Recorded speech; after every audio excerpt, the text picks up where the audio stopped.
तो अब मैं आपके सामने प्रस्तुत करूंगा लाइफ की अगली स्टेज। ओके, और लाइफ की अगली स्टेज ये है। तो हम कहां तक आए? पहले 7.5 तक आए हम, आया ना? Show of hands. फिर हम 15 तक आए, 22.5 तक आए।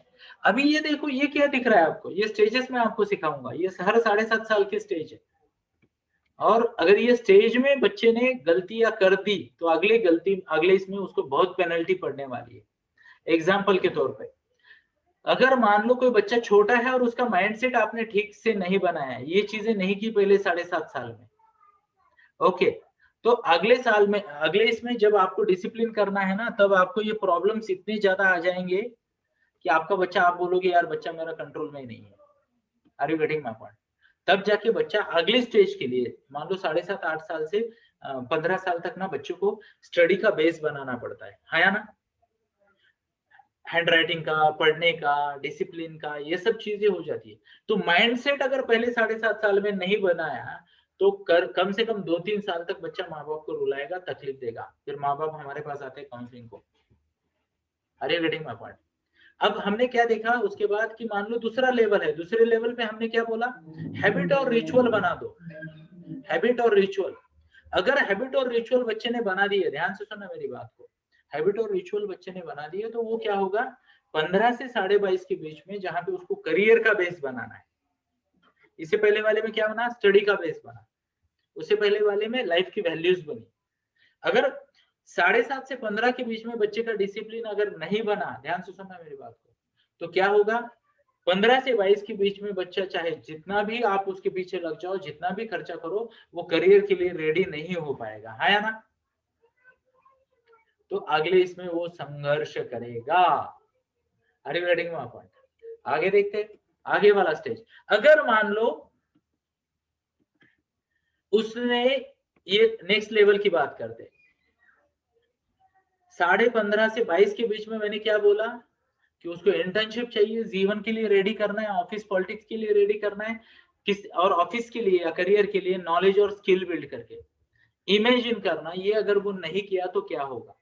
ध्यान से सुनना मेरी बात। पहली बात, नॉलेज बिल्ड नहीं किया, स्किल बिल्ड नहीं किया। नॉलेज नहीं बिल्ड किया तो मार्क्स नहीं आएंगे, नौकरी मिलना मुश्किल हो जाएगा या छुट्टी मिलेगी, संघर्ष शुरू। यस। अगर मान लो उसने नॉलेज बिल्ड किया, स्किल बिल्ड नहीं किया, मान लो अच्छे से बात करना, लोगों के साथ बात करना, टीम वर्किंग, कोऑर्डिनेशन, ये स्किल अगर बिल्ड नहीं किए तो वो जाएगा बट टिकेगा नहीं, है ना? तो संघर्ष होगा अगले लेवल पे। फिर मैंने इंटर्नशिप की बात की थी, वो अगर आपने नहीं सीखा है तो क्या होगा? नौकरी तो मिल गई बट पैसा उड़ा रहा है, नौकरी तो मिल गई, गलत हैबिट लग गई। Are you getting my point? नौकरी तो मिल गई बट मैनेज पता नहीं कैसे करना है। या फिर नौकरी तो मिल गई बट अभी माँ बाप को फोन भी नहीं करता, याद भी नहीं करता, किसी गांव में गया नौकरी करने, उधर ही गायब हो गया। Are you getting my point? तो अगले इसमें संघर्ष करेगा। अब जस्ट इमेजिन करो ये सब वो कर रहा है और अगले स्टेज पे जाते हैं हम, है ना? अब इस स्टेज में उसको एक और काम करना है 22.5 से 30 के बीच में। रिलेशनशिप दोनों संभालनी है, नए वाले लोगों के साथ भी, पुराने वाले भी, आया ना? पुराने वाले यानी कौन? पुराने वाले यानी हम। और नए वाले को तो हमारे मान लो बहू या क्या कहते, जमाई आएंगे ना, आज नहीं तो कल। हम इतने बड़े नहीं हुए आज, बट हो जाएंगे कुछ दिनों बाद ना, कुछ सालों बाद। पता किस चला नहीं ना, अभी मेरी शादी को 17 साल हो गए तो पता नहीं चला, ऐसे टाइम जाता है। तो वो स्टेज में, ध्यान से सुनना मेरी बात, वो स्टेज में जब ये आते हैं, अगर वो ये बेस नहीं बनाएंगे रिलेशनशिप का तो क्या होगा? सेविंग की आदत अगर नहीं लगे उनको तो क्या होगा? तो ये स्क्रीन पे देखिए, ये वाला पैरामीटर की बात कर रहा हूं मैं, 22.5 से 30। 22.5 से 30 में उसको 2-3 चीजें करनी है, ध्यान से सुनना। 22.5 से 30 में उसको करियर का बेस बनाना है। एक दूसरा शब्द लिखिए, रिलेशनशिप का बेस बनाना है। ओके, किसका?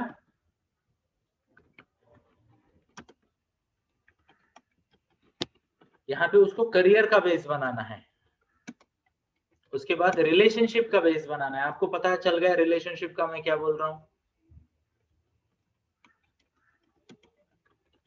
और तीसरा बेस बनाना है फाइनेंस का। अब आप में से कितने लोग मेरी मदद करेंगे ये बताने में कि 22.5 से 30 के बीच में इंसान की बड़ी जिम्मेदारी है क्या क्या होती है? क्या क्या होती है, कोई टाइप करेगा? 22.5 से 30 के बीच में इंसान की जिम्मेदारियां क्या क्या होती है? मान लो क्या कहते हैं इसे, जिम्मेदारी यानी इंपॉर्टेंट थिंग्स क्या क्या होती है, तो आप मुझे टाइप करके बताओ, है ना, तो मैं उसको यहाँ पे ऐड करता हूँ। तो ये रहा मैसेज मेरे चैट बॉक्स पे।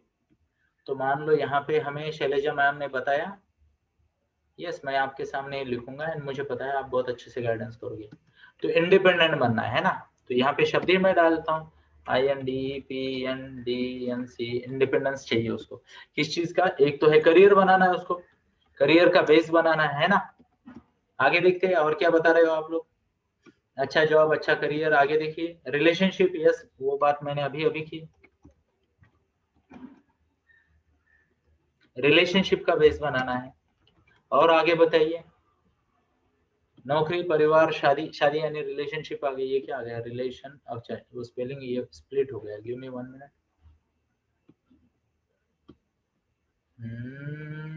टेक्स्ट रिसाइज ऑन, ओके बढ़िया। और यहाँ पे उसको फाइनेंस का भी ये करना है, ओके फाइनेंस। अब इसमें भी मैं 2 शब्द जोड़ूंगा, एसेट बिल्ड करनी सिखानी पड़ेगी, एसेट अप, लायबिलिटीज डाउन। ये क्या है पता है, ध्यान से सुनना, आजकल क्या चल रहा है, आजकल क्या चल रहा है मैं आपके साथ शेयर करना चाहूंगा। आजकल क्या हो रहा है पता है, 25-26 तक लोगों को नौकरी मिल जाती है, 30 की उम्र आते आते ना वो इतने सारे लोन उठा के रख देते हैं कि बाद में उनको मुश्किल जाता है। हाँ या ना, शो ऑफ हैंड अगर आप मेरे साथ एग्री करते हो तो 35-36वां बर्थडे आते आते ना उनकी बीपी बढ़ने का रीजन बन जाता है ये पैसिव जो भी चीजें बना के रखी है। हाँ या ना, शो ऑफ हैंड्स, बराबर है। तो बच्चों को ये सिखाएंगे नहीं तो क्या होगा, बच्चे ये सोच के कि हर साल मेरा पगार इतना इतना बढ़ेगा, वो बड़े बड़े लोड ले लेते हैं। आप में से कई सारे लोगों ने देखा होगा आजू बाजू में कितने लोग फंस चुके हैं इस ट्रैप में। हाँ या ना, हाथ दिखाए आपको अगर पता होगा तो। यस, कई सारे लोग फंस चुके हैं अलग अलग ट्रैप में, है ना। तो हमें बच्चों को ये सिखाना पड़ेगा, ये चीजों का बैलेंस करना है। अगर बच्चा ये चीजों का बैलेंस करता है तो बहुत अच्छा है ना। मान लो फाइनेंस में एसेट लायबिलिटीज कम की, लायबिलिटीज क्या होती है, कार ले ली, बड़ा टीवी ले लिया, घर के बारे में मैं बात नहीं करूंगा, अलग अलग ओपिनियन है घर के बारे में, है ना।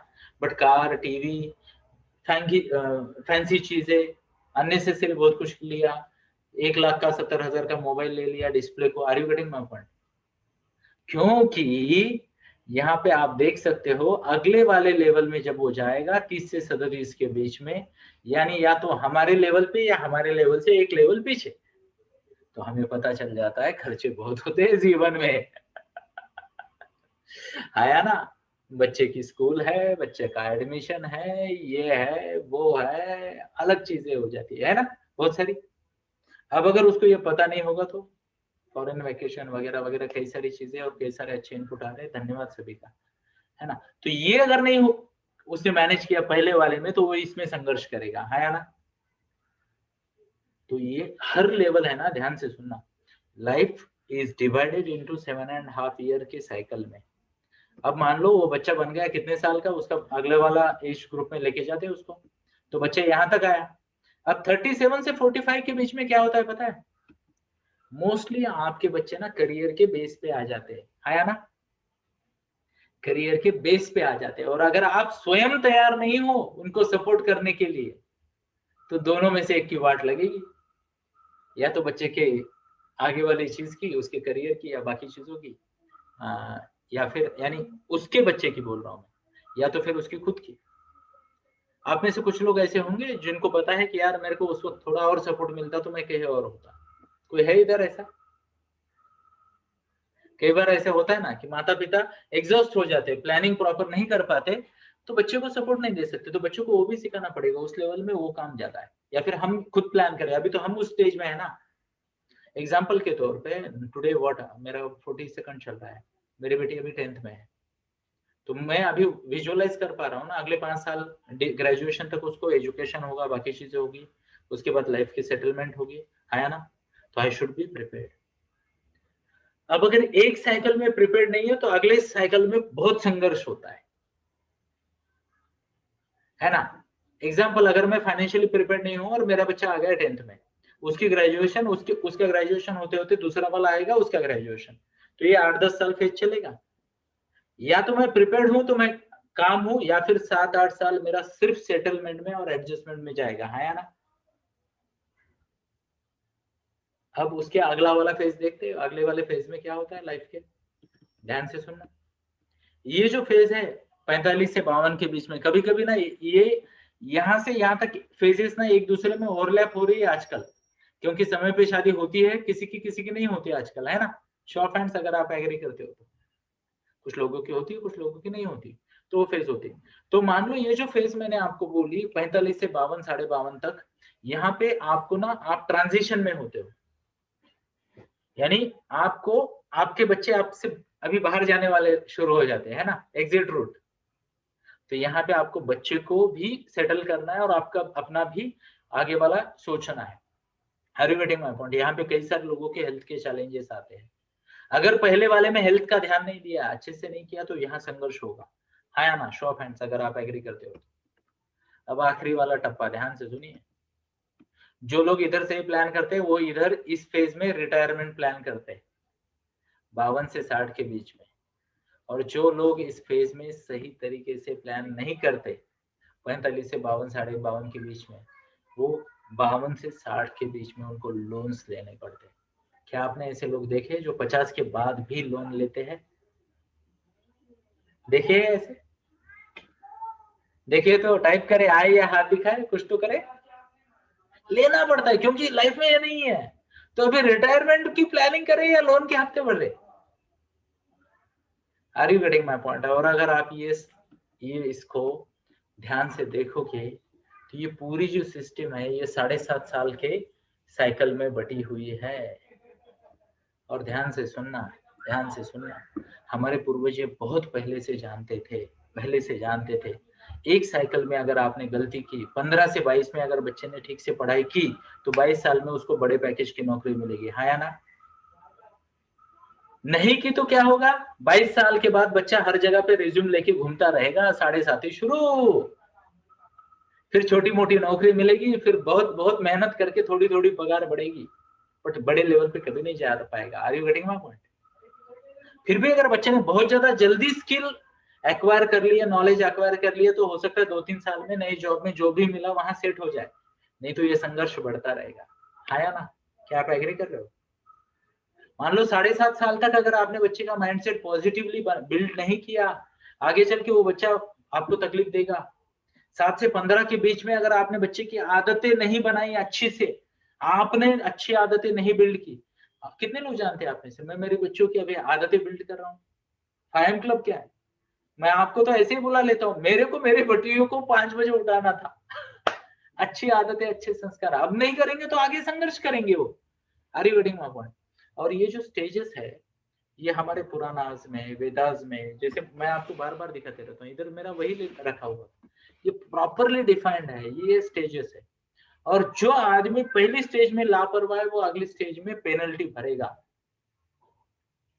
एग्जाम्पल, किसी ने 15 से 22 में अगर अच्छी पढ़ाई नहीं की, ये नहीं की, उसके हर चीज में प्रॉब्लम, नौकरी का प्रॉब्लम, छोकरी का प्रॉब्लम अगर लड़का है तो, है ना। ओके, घर वालों की गालियां भी पड़ने वाली उसको, और वो बोलेगा यार आजकल टाइम बहुत खराब चल रहा है। एग्जाम्पल, कोई यंग लड़का अच्छे नौकरी मिल भी गई उसको, बट उसने ठीक से सेविंग नहीं की, खुद की हेल्थ की तरफ ध्यान नहीं दिया, 30 से 35 के बीच में क्या होगा, बच्चे थोड़े बड़े हो जाएंगे, एडमिशन के वक्त प्रॉब्लम आ जाएंगे, घर के वक्त प्रॉब्लम आ जाएंगे, हेल्थ के प्रॉब्लम आ जाएंगे, हाँ या ना। फिर बोलेंगे यार लाइफ प्रॉब्लमेटिक है। Are you getting my point. And that is the magic of understanding all this. तो हर बार जब आप बच्चे को कोचिंग करें, बच्चे को पेरेंटिंग करें, या खुद की लाइफ की तरफ भी देखें, तो देख लेना अगले 7 साल या अगली फेज में आपको क्या करना है। एग्जाम्पल, अगर मैं स्क्रीन पे देख पा रहा हूँ, तो मान लो दीपाली मैम है, रूपाली मैम है, तो हो सकता है हम एक ही बैच के हो, आसपास वाले हो, है ना। Even Supriya ma'am, I don't know उनका क्या लेवल है। जरा टाइप करें आपके बच्चे कौन से स्टैंडर्ड में हैं फिलहाल, अगर कुछ जो भी लोग एक्टिव है वो टाइप कर सकते हैं।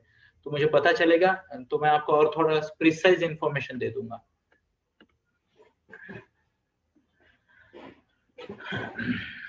तो 15 साल का बच्चा है, 7वीं वाला है, तो ये Rashmi Agarwal ma'am, vampire ma'am, vampire ये क्या नाम हो गया? अच्छा, वो बच्चे ने खेलते खेलते किया होगा। 11वीं वाला बच्चा है, ओके चलो। 10वीं वाला है, 8वीं वाला है, 11 और 18 वाला है, 10 वाला है, 10th वाला है। तो ये जो कुछ है ना, मान लो मेरे स्टेज वाले भी बहुत सारे, मेरी बेटी 10th में है, बराबर है ना। कल्पना मैम आपको तो प्रणाम करता हूँ, आपका पोता है मुझे पता है ना। यस, तो हमारी अगली स्टेज क्या है, क्या हम डिफाइन कर सकते हैं? Answer is yes. तो हम खुद को तैयार करें, बच्चों को तैयार करें। एग्जाम्पल मैं एवरेज ले लेता हूँ, मान लो आपका एक बच्चा मान लेते हैं कि 15 साल का, 15 से 18 के बीच में, और एक मान लो 10-12 के बीच में, तो उनकी नेक्स्ट स्टेज क्या होगी? हमें उनको प्रिपेयर करना पड़ेगा उसके लिए। 15 से 22 के बीच में अगर उन्होंने नॉलेज और स्किल पे बिल्ड नहीं किया, सोशल स्किल नहीं सीखे, ये शब्द मैंने मिस कर दिया था, सोशल स्किल शब्द भी बहुत ही जरूरी है ना। तो सोशल स्किल जो होते हैं, ओके, तो मैंने नोट्स में मेरे भी लिख लिया। सोशल स्किल्स अगर हमने नहीं बिल्ड किए तो आगे चल के वो संघर्ष करेगा, है ना। ये जरूरी है। छोटा बच्चा है, अगर उसके ये मान लो 10-12 साल का बच्चा है अपना, ओके, और उसको अगर अभी से डिसिप्लिन वाली बातें नहीं बताएगी तो बोर्ड में ना वो सिर्फ उसका डिसिप्लिन ही उसको बर्बाद करेगा। कितने लोग एग्री करते हैं मेरे साथ? यस। तो ये चीजें हर स्टेज पे सीखनी पड़ेगी। इवन अगर हम हमारी लाइफ की तरफ देखें, अगर मान लो मैं इस स्टेज में हूँ, तो मेरी अगले 10 साल की रिस्पॉन्सिबिलिटी क्या होगी? तो मेरी बेटियों का एजुकेशन, बराबर है, उसके बाद उनका करियर, तो मुझे उनके एजुकेशन के लिए भी फाइनेंशियल रेडी होना पड़ेगा। दूसरी सबसे इंपॉर्टेंट बात, I need to be as fit as them. कई बार माता पिता फिट नहीं होते, बच्चों का बहुत नुकसान हो जाता है या ना, होता है ना, सपोर्ट नहीं कर पाते बिकॉज ऑफ फिटनेस माता पिता। तो हमें ये हर बार नेक्स्ट लेवल का देखना पड़ेगा कि अगले ढाई ढाई ढाई ऐसे 3-2.5 साल के 3 लेवल में हमारा क्या लेवल आने वाला है और कैसे उसको आगे लेके जा सकते हैं। तो ये शास्त्रोक्त है, व्हाट्स द वर्ड? शास्त्रोक्त। अगर आपने पहला स्टेज मिस कर लिया, किसी बच्चे ने मान लो नौकरी लगने के बाद, पीजी के बाद 30 साल तक टाइम पास किया, तो अगले इसमें वो बहुत पेनल्टी भरेगा। He will have issues with relationship, he will have issues of health, he will have issues of job and career, he will have issues of finances। चारों इश्यूज आएंगे और फिर लोग बोलते हैं यार मेरा बैड लक चल रहा है। तो I will tell you, scientifically aware हो जाते हैं हर लेवल पे, हर लेवल पे। और ये श्लोक जो मैंने आपको बताया था ना, ये इस साइंस का बेस है, सिर्फ अभी थोड़ा मॉडिफाई करना पड़ रहा है। तो रुकने से पहले मैं आपको फिर से एक बार ये संस्कृत का श्लोक बताता हूँ। लालयित पंचवर्षाणि दशवर्षाणि ताड़यित प्राप्ते षोडशे वर्षे पुत्रे मित्रवद आचरित, है ना। तो जब छोटा है लाड कीजिए, उसको सेफ्टी सिक्योरिटी की फीलिंग दीजिए, उसका कॉन्फिडेंस बढ़ाइए, उसकी बिलीफ सिस्टम पॉजिटिव बनाइए। थोड़ा बड़ा होता है तो उसको अच्छी आदतें लगाइए, और उसके बाद मित्रवत उसके दोस्त बनिए, बट उसको लाइफ का, रियल लाइफ का गाइडेंस आप खुद दीजिए, बाकी कोई नहीं देने वाला। कोई नहीं बताएगा उसको लाइफ के बाकी चीजों की क्या क्या चैलेंजेस आते हैं, आपको बताना पड़ेगा। और उसको ये नहीं बोलेंगे छोड़ बेटा, उसको बोलेंगे ये बार बार आएंगे ऐसे लोग, ऐसे experiences, be ready for that, तब जाके मजा आएगा। How many of you agree with me? Show of hands. Thank you, appreciate really appreciate your feedback. तो इसी के साथ ही आज मैं यहाँ पे रुकूंगा, 3 बजने वाले हैं ऑलमोस्ट। यस, 1 घंटे का ये था। कल मैं आपके साथ बात करूंगा और एक मुद्दे पे, डे टू डे चैलेंजेस पे। मान लो बच्चों की डिमांड होती है, माता पिता का जो जिसे कहते हैं साथ में रहना, एक वाक्यता रहना क्यों जरूरी है, कितना जरूरी है, ऐसे कुछ पॉइंट्स है जिसपे मैं बात करूंगा। तो प्लीज जिस किसी ने ये मिस किया था, रियल लाइफ चैलेंजेस और उनके साथ कैसे डील करना है, तो वो सेशन जो कि हमारी इस बैच का आखिरी सेशन होगा, तो अगर आपने वो पिछली बार नहीं किया था तो प्लीज आइए, मिस ना कीजिए, और किया था तो बाय बाय कीजिए, है ना। सो आप सभी को मनपूर्वक धन्यवाद। किसी का कोई सवाल है तो कृपया पूछिए, I will be happy, I'll be really, really happy to answer you. Thank you.